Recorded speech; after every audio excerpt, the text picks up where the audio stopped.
Muy buenos días.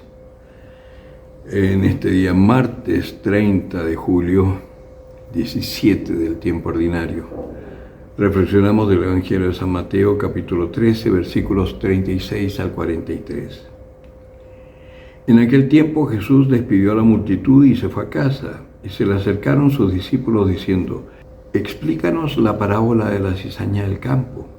Él respondió: «El que siembra la buena semilla es el Hijo del Hombre, el campo es el mundo.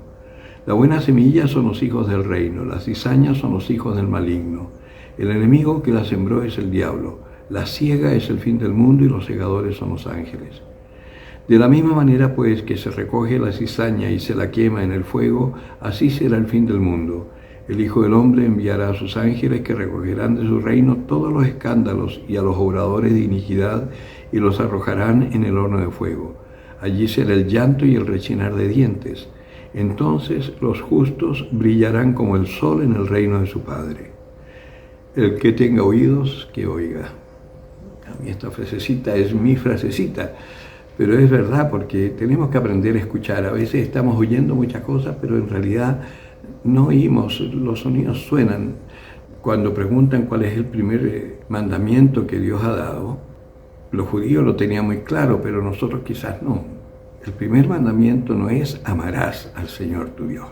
Ese amarás no es ama, no es un imperativo, es un futuro perfecto, es una promesa. Lo que nosotros llamamos mandamiento en realidad son sentencias de Dios. Entonces, ¿cuál es el primer mandamiento? Escucha. Tenemos que escuchar bien. Nosotros oímos muchas cosas ahora mismo. Cuando yo estoy hablando, estoy oyendo una especie de sirena por un lado, el ruido de las hojas de los árboles que están acá al lado en el bosque donde yo estoy escuchando algunos murmullos de una conversación que hay en la sala del lado. En fin, hay muchas cosas que estoy oyendo, pero escuchar significa además prestar atención. No solamente oír, prestar atención, escuchar.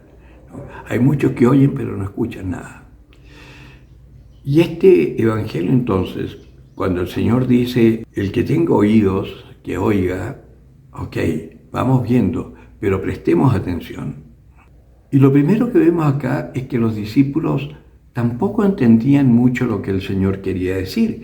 Por eso, por ejemplo, cuando habla del sembrador y la semilla, Él les tiene que explicar lo que es el camino, la tierra, la piedra, en fin. Acá lo mismo. Explícanos la parábola de la cizaña del campo. Estaban tan cerrados que no oían, pero no podían concentrarse. Y la paciencia del Señor para explicarles.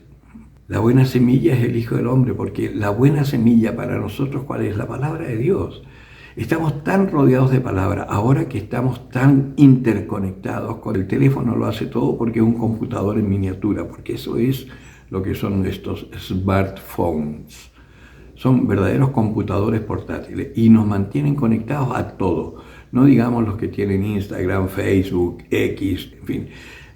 Estamos absolutamente absorbidos por la internet, recibiendo 20 millones de informaciones distintas al día. Tanto que ni siquiera logramos saber cuáles son verdaderas y cuáles son falsas. Nos llegan cosas, pensamientos de Teresa de Calcuta que jamás dijo, cosas que dijo el filósofo no sé cuánto, cosas que dijo el presidente de no sé dónde en las Naciones Unidas, y todo es falso. La verdad es que no sabemos qué cosas son verdad o no, pero sí hay una cosa que es verdad, y es que hay una lucha entre el bien y el mal en el mundo, entre la palabra de Dios y la palabra del maligno. Y eso sí, hay algo que es clarísimo y lo podemos ver todos. La inauguración de los Juegos Olímpicos del 2024 en París es una clara muestra de la semilla del maligno, de la cizaña que el maligno está sembrando en medio del campo. Y además una cizaña que está abiertamente en oposición al trigo que es el Señor, que es su palabra. Hasta el punto que han hecho mofa de el signo fundamental del cristianismo, que es de Jesucristo, y han hecho mofa en Francia de la imagen más icónica que tiene Francia respecto al cristianismo, que ni siquiera son los reyes católicos cristianos, Juana de Arco. Y la han hecho una mofa también llevando la antorcha olímpica. y que se le entrega, no sé si se fijaron bien, pero se le entrega a la muerte. Hay una simbología satánica feroz en esa presentación. Nuevamente los Borgias, el cardenal Richelieu y todos estos anticristianos que existieron en algún momento están haciendo de las suyas en la antigua católica Francia. Viendo eso, uno podría angustiarse. Y sin embargo el Señor dice: al final de los tiempos se recogerá la cizaña, se pondrá en gavillas para ser quemada, y el trigo para ser guardado en los graneros.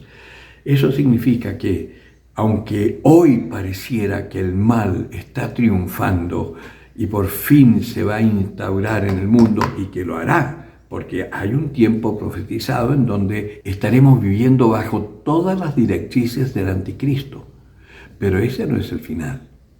Cuando algunos dicen estamos viviendo el final de los tiempos, no, falta mucho todavía para el final de los tiempos. Pero sí, como siempre digo, estamos en el final de una era. Y en ese final de la era es el anticristo el que triunfa. Y es el anticristo el que dicta las pautas. Y todas esas pautas son cizaña pura. Por eso también hay una parte del Evangelio que dice: el que está en pie, que resista y cuide de no caer. No nos dejemos contaminar. Todas estas ideologías LTGB que están además apoyadas científicamente, es que hay una serie de estudios médicos, por ejemplo, en donde ciertos productos que comemos nos van feminizando a los hombres, masculinizando a las mujeres. Toda esta explosión de homosexualidad de nuestros jóvenes tiene raíces químicas también. En fin, hay tanto que tendríamos que leer, pero si no nos da el tiempo para leer, por lo menos sepamos una cosa: el Señor es el Rey del mundo. Su palabra es la verdad. Mantengámonos firmes en eso. No nos dejemos contaminar y hablemos con nuestros hijos para que no se contagien de esas modas, que son modas que lo único que pretenden es crear una generación de cerebros vacíos para ser manipulados según el pequeño grupo, y lo digo abiertamente, adorador del demonio que gobernará el mundo. Y nos quieren esclavos no pensantes, manejables como verdaderos entes inertes para sus propios caprichos y deseos. Tenemos que aprender a combatir, porque la justicia de Dios se hará y vendrá en su momento. ¿Dónde quieres estar tú? Eso depende de cada uno de nosotros. Y tenemos la obligación moral de advertir a nuestros hijos. De ahí a que ellos nos hagan caso, ya es otra cosa. Que nuestros nietos nos hagan caso, ya es otra cosa. Pero no cometer un pecado de omisión que se volverá contra nosotros. El que tenga oídos para oír, que oiga.